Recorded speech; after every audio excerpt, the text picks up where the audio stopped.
Bicycle, bicycle, bicycle. I want to ride my bicycle, bicycle, bicycle. I want to ride my bicycle. I want to ride my bike. Bikes in Space is a short anthology book featuring 9 short stories of what are advertised as Feminist Bicycle Science Fiction. I picked it up as an impulse buy last Geek Girl Con, and I found it a novel idea worth a video review. I am personally not a bicycle enthusiast, so the idea of basing a whole feminist anthology around bicycles in space surprised me. And I'm not sure I can totally relate to all of the stories, but I realized the potential for feminist storytelling as soon as I dug into the first story. Bicycles have long been used as a tool of feminist subversion, almost since they first came out. They were intended for men as a macho vehicle, evoking the way a man sits astride a horse. Impossible to ride side saddle, women appropriated it from men in a subversive action, daring to straddle it like men, and wear scandalously short skirts to keep from mucking up the gears. They were the bra burners of the 1800s, giving ladylike demeanor the finger in order to enjoy the privileges of personal autonomy in a transportation method that didn't need male escorts for safety. For years, patriarchy tried to separate women from their bikes, making up weird medical conditions that would surely be caused by women bicycling, and trying to ban it under the premise that they were using the bikes for sexual stimulation. Why else would women straddle anything? The fact that it's now commonplace for women to ride bicycles should be considered as much of a victory as women driving big trucks. Female bicyclists totally make sense as a theme for a feminist anthology, and bicycles as a symbol of environmental friendliness makes sense for a science fiction theme. When you think about it, it's actually surprising that it took this long to make a feminist bicycle science fiction anthology. The first story is Spatial Delivery by Maddie Engelfried. It takes place on the moon, in a suburban domed city. The concept of the domed city is typically used for conveying majesty, but the story twists it to a cynical imagining of the inevitable urban sprawl of Earth, pushing its suburban community out to a dome on the moon. What happened to Earth isn't described, but it's implied that it now looks like Coruscant. Now in a facsimile of the American dream's middle-class habitation, a girl gets a bike for her newspaper delivery job as an aspect of conformity to the stale artificial culture, but she acts subversively by taking her bike outside the suburbs and doing fun bicycle stunts in low gravity. It's a down-to-Luna cynical take on the future, and depicts the protagonist with humanistic respect. The second story is An Object in Motion by Elizabeth Buchanan. This one takes place on a recognizable Earth, but it's a similar cynical vision of the future. The protagonist, a lesbian girl in North Carolina, is super excited when everyone starts moving to Mars to enjoy promised leisure, but she learns the truth that only the upper class get to go. The working class are left behind to rot on an increasingly polluted Earth. She gives up her dream of becoming an astronaut and just tries to make a living, which she can do thanks to her father's old bicycle. However, she has to share the road with truckers who do work for the spaceports, symbolically serving the institution of oppression instead of being on her level as a subversive biker.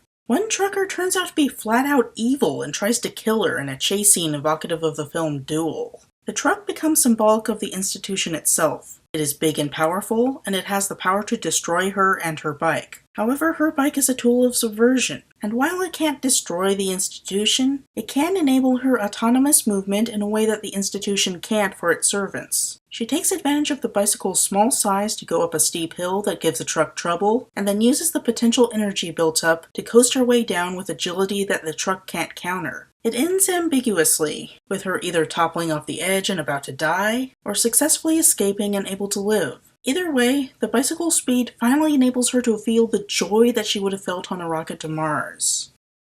The third story is To See the Stars from Above by Jessie Kwok. This one is a bit different. It takes place in the far future after the Earth was invaded by a species of aliens called the Governors, that were chasing an unnamed second species of aliens that came to Earth as refugees. Since then, humanity has undergone extensive changes, both in genetics and in culture. The protagonist is a servant of the Governors, who has wings like Angel from X-Men, and she rides a bicycle to hunt down quote-unquote lesser beasts that I think are supposed to be the refugee aliens, or humans that allied with them, but turn out to be rebels from the Governor-oppressed humans. The young rebels want to kill her, but the wise elder rebel keeps her around to learn the truth. Eventually she's convinced and joins the rebels to fight the Governors as a bicycle-riding warrior. This story is a bit hard to follow. It doesn't lead the reader by the hand at all. You're expected to figure out what's going on amid a ton of unfamiliar terms and characters. The characters don't even seem that human, and it's far enough in the future that nature has reclaimed the cities, so it feels like it might as well be about a bunch of aliens. However, in the end, it's a pretty standard story about rebellion against evil oppressors, and that's something I can get behind. The fourth story, The Carmen Line Brevet by Fritz Bogot, isn't so much a narrative as an idea. It presents the idea of an artificial incline that reaches to the Carmen Line, the edge of outer space, that bicyclists can ride up as a brevet, a long-distance trek. It suggests that restaurants would sell their wares to hungry bicyclists up the incline. It is remarkably hopeful and at least tolerant of capitalism compared to the previous stories. And that's all there is to it. The fifth story, Curiouser and Curiouser, by Lisa Grotty, is a cute, whimsical story about a future autonomous Mars rover finding evidence of life on Mars. It turns out to be a group of alien bike riders competing in a challenge of riding around Mars before entering a Stargate and leaving. It's silly, the robot is anthropomorphized without gender coding, it's good, clean fun. The sixth story, Bipedal by Nikki Drayden, is also silly but delves into more serious social commentary. It focuses on Don Knor, I think that's how it's pronounced, a sweet old grandmother alien that looks like a giant octopus. I think she's supposed to be a metaphor for an Asian American immigrant. There are a bunch of alien names that are kind of like Cthulhu, which I think is technically supposed to be pronounced like Cthulhu. Something like that. And there's discussion of how Earthlings need to learn how to pronounce them instead of insisting that aliens take human names. It's a serious subject presented in a very friendly way in this silly counterpart. Donk Nord is on Earth to earn money for her family back home. She decides to compete in a bicycle race, under the mistaken belief that she can use an octocycle, a contraption with one wheel per tentacle, but she is forced to use a human bicycle. It's a significant challenge to her, and she wants to give up, but her children show up to cheer her on, and she finds the strength to complete the race. In last place. Fortunately, a human finds her octocycle cool and pays her more than the prize money for it. She's so grateful that she renames him after her favorite son, Lunch, and gives him a big hug, utterly oblivious to his horror. It's a nice, cute story, touching on serious issues through a silly metaphor. The seventh story, Nova Cycles by Aaron M. Wilson, returns the anthology to directly subversive themes. Inez Weck is a subversive blue-haired bicyclist who takes a job as a mechanic for Nova Cycles, a bicycle shop marketed specifically to colonists on the moon and other planets. Nova is also subversive, you see. She recognizes that bicycles can be tools of revolution and wants to give their freedom of mobility to the colonists, who are oppressed by rich people? It doesn't go into a lot of detail as to what the oppression actually is, only that it exists. And Nova and Inez are sympathetic to the plight of the colonists. As it turns out, the bicycle shop is a cover. Nova is a revolutionary, a self-described terrorist who wants to start a war. She recruits Inez to the cause, and Inez uses a bicycle to travel to an uninhabited suburban neighborhood owned by the oppressors and blows it up. The story frames this as an unambiguously good thing. But I have issue with the portrayal of violent terrorism, using the word terrorism as a good thing just because the story invokes revolution against oppression. We know nothing about this conflict. Obviously, one person's terrorists are another person's freedom fighters, but I don't like the automatic assumption that they're good guys. Since there are no human deaths, it makes it roughly equivalent to the Boston Tea Party, which is largely acceptable to the modern eye, but should be regarded with relative scrutiny. We don't really know anything about these people besides that they like bicycles.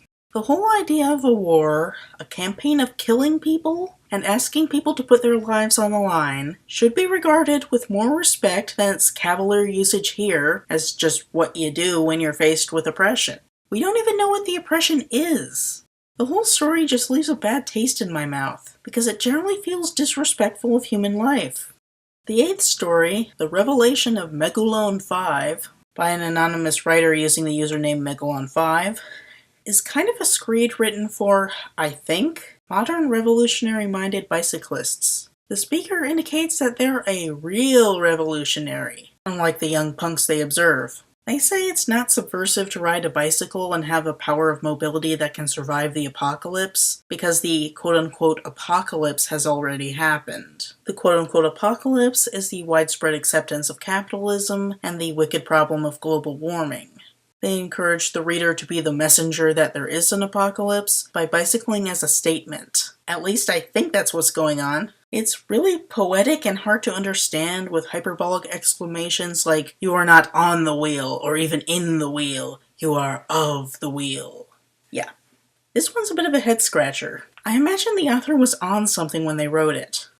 The ninth and final story is The Breathing Engine by Matthew Lambert. A more traditional subversive science fiction story about a working class person dreaming of the freedom that bicycles would grant people in our day. In the future, pollution has become so bad that everyone lives in airtight buildings. The protagonist works as a professional cyclist, pedaling to generate power, but they dream of the cycling of yesteryear that their grandmother told them about. When their company offers VR to improve performance, the protagonist falls in love with the simulation of cycling through the open air of a clean earth. But the other workers get distracted by it and drop in performance so drastically that the company discontinues the VR. The protagonist misses it so much that they find their grandmother's old bike, put on a gas mask, and leave the airlock. It's nothing like it once was, but the protagonist accepts it as the next best thing. The story and the book closes on their elation, an ending similar to the ending of An Object in Motion.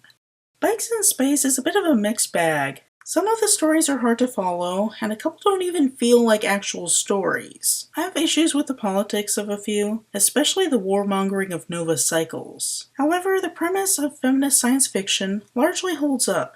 Even the stories that don't center on female characters have a nice feminist character tone that distinguishes them from most science fiction protagonists. I read a lot of science fiction, and there really is a noticeable difference. Not every story is a winner, but the anthology is a breath of fresh air. I want to ride my bicycle. I want to ride my bike. I want to ride my bicycle. I want to ride it where I like. Please like, share, subscribe, follow me on Twitter, and send me an email if you want to commission a video review, and click the link below to support me on Patreon. Pledges of $5 or more will earn you a special thank you at the end of each video. Thank you, and please check out my related videos.